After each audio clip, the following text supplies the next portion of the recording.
This is Darshana Gauchan with your daily update for March 2nd, 2026.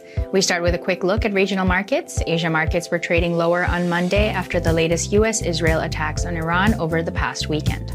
Japan's Nikkei 225 slipped 1.35%, pairing earlier losses, while the Topix fell 1.02%. Hong Kong Hang Seng Index was down 2.14%, leading losses in Asia, while mainland China's CSI 300 was up 0.38%.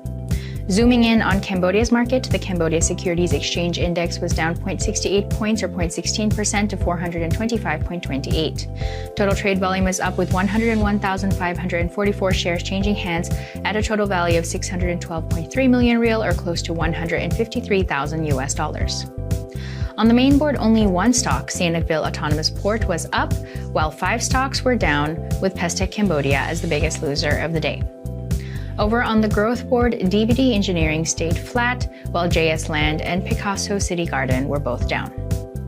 Shifting to the exchange rate, the Khmer Real weakened slightly to 4,012 Real per US dollar, while the US dollar index hovered around 98.40. Turning to global commodities, oil prices surged after the US and Israel launched major strikes in Iran, escalating geopolitical tensions and deepening global economic uncertainty.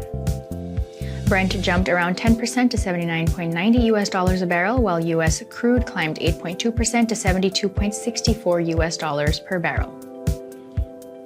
Gold prices rose, with spot gold up 1.88% to $5,376.44 US an ounce after hitting its highest point in more than 4 weeks.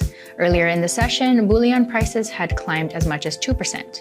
US gold futures rose 2.7% to $5,389.20 US per ounce. Looking at the crypto market, Bitcoin is hovering near $66,149 US, down 1% in the past 24 hours.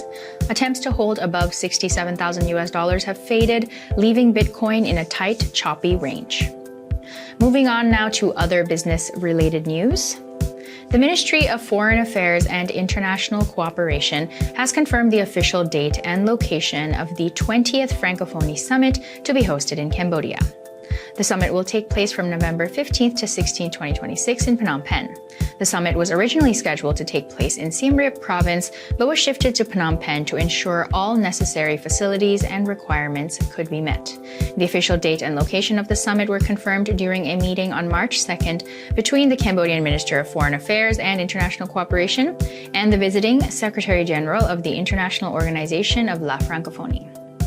Cambodia is officially positioning coffee and cocoa as primary strategic crops to bolster economic growth in its northeastern provinces. During a visit to PIDA Coffee Farm on Sunday, Senate Second Vice President, His Excellency Dr. Thun Vatana, highlighted these crops as a new frontier for the nation's agro-industrial sector.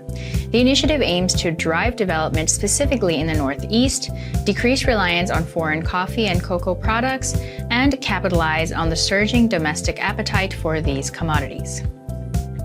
More than 3,000 former migrant workers and Cambodian citizens secured jobs or enrolled in technical training programs during recent employment forums held in Western Cambodia, a spokesperson said on March 2nd.